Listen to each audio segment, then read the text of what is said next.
кімде-кім көріп келге барса,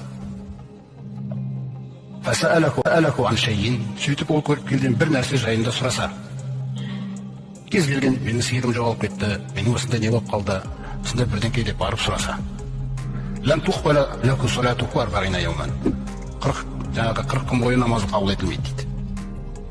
Намаз парыздан түсті деп саналады, сауап жазылмайды дейді, 40 күндік сауап жазылмайды онда.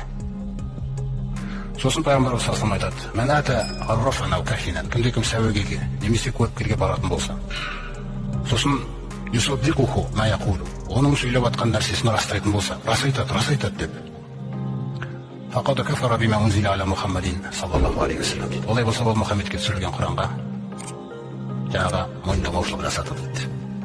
Құранды мойындамады дейді ол. Ол әлі де жүрегі Аллаға қарай піспеген, айыпты тек қана Алла біледі деген қағидаға келісе алмай жүрген, әр нәрседен бір жол іздеп жүрген бір адам деп түсіндіріп жатыр да пайғамбарымыз.